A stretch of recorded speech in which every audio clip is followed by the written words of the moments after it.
And now it's time for On Point, where we speak to experts to delve deeper into the biggest news stories in the spotlight right now. Now, vaccination passports are the topic of fierce debate in many countries that have or about to introduce them due to the COVID-19 pandemic. South Korea is preparing to introduce them as well. But with mass protests against vaccine passports happening in cities across Europe, the U.S. and Australia, are we likely to see a similar reaction here? Well, critics say at best, vaccine passports are a waste of time and at worst, a gross infringement of civil liberties. Advocates would counter that by saying the rights of others should also be respected to not potentially have a virus inflicted on them by an unvaccinated carrier. Yeah, so to dig deeper into this topic that has sparked controversy around the world, we are very happy to be joined live by Professor Michael Toole, Associate Principal Research Fellow at the Burnet Institute in Melbourne, Australia. Professor, Australia has seen its fair share of protests regarding these vaccine passports. Looking at the data available to us right now, are these passports productive, neutral, or counterproductive in preventing the transmission of COVID-19? And speaking for yourself personally, are you for or against them? Good morning. Well, I think, the situation that we're in at the moment is that vaccination rates are rising to high levels, at least in high-income countries. And yet, in many of those countries, the virus is still circulating. Now, if I could speak to my own city, Melbourne, we are approaching 80% of the eligible population fully vaccinated, but we're reporting almost 2,000 cases a day. So the virus is across the city. Secondly, our city has been in lockdown longer than any other city in the world, 263 days. And people really want to get out and enjoy new freedoms. But if they are mingling with the unvaccinated, they have a 30 times higher chance of being infected from an unvaccinated person than a vaccinated person. So I think it's in the interests of the majority of the population that we have these vaccination passports. I have one on my smartphone and it works very well. It's linked to the QR code check-in, so the staff can immediately see if I'm fully vaccinated. So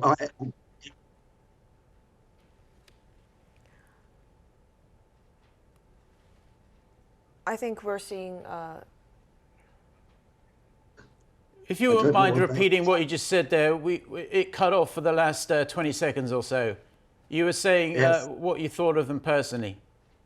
Personally, I'm in favour of it because I am fully vaxxed, and like everyone else who's fully vaccinated, I would like to enjoy perhaps a beer at a pub or a meal in a restaurant without sitting next to someone who is not vaccinated. Now, apologies for the technical disconnection. Well, continuing on, Professor, critics of vaccine passports say that insisting people be vaccinated in exchange for keeping their jobs or simply going to store steps are steps way over the line and essentially makes them second-class citizens. Taking the possible medical pros and cons out of the equation, where do you stand on the ethics of vaccine passports? Sorry, there's some interference coming. I think there are precedents for doing this.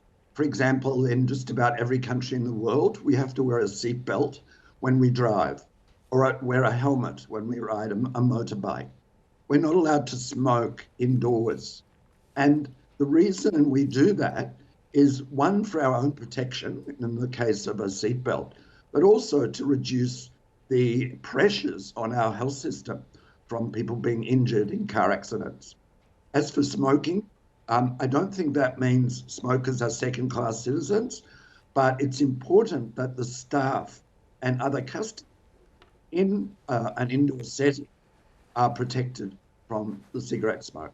So I think there's plenty of precedents in public health, and this is another one.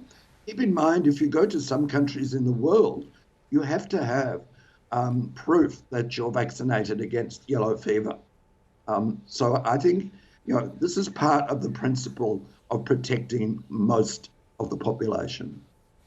Now, back towards the early part of this pandemic in April 2020, I checked it for myself. The World Health Organization issued this scientific brief. At that time, they recommended that the use of vaccine passports not be used.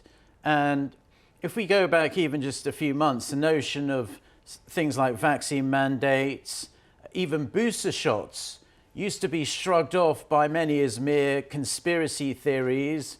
That was then, this is now. What exactly has changed over the course of the past few months? Well, I think we understand more about how the virus spreads.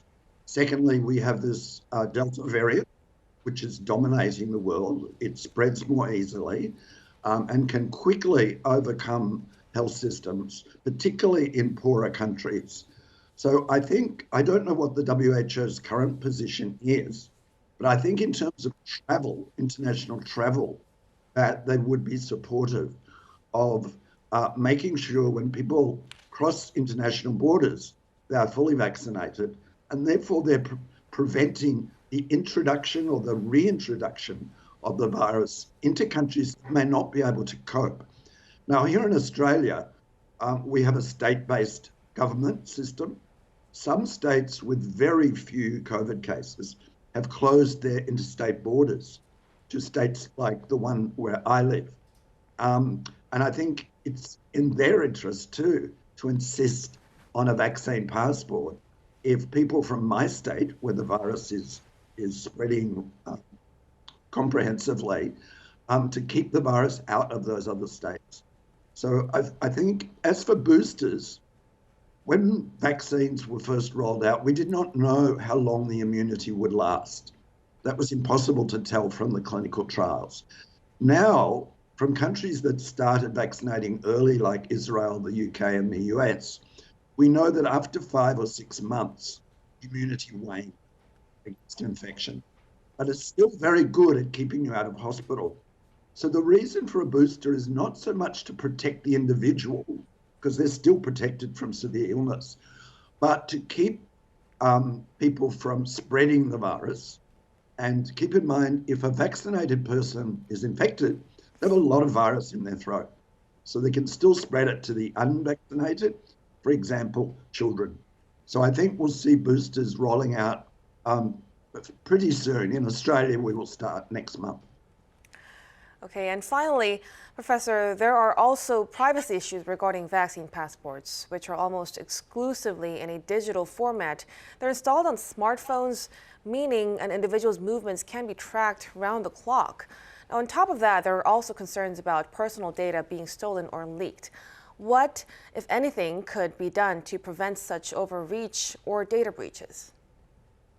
In Australia, most of the states have passed very strict laws preventing the sharing of information from QR codes, which of course are now linked to immunisation status. And that includes the police.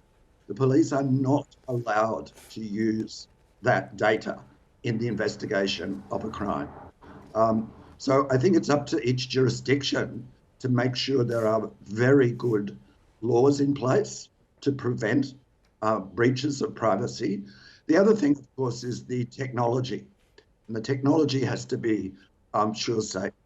And I think in the case of Australia, there have not been yet any cases of breaches of privacy because of these strict laws and the very good technology being used. Wonderful. Unfortunately, we are out of time, but we really appreciate your insights on this very complex debate. Thank you very much, Professor. Thank you. Thank you.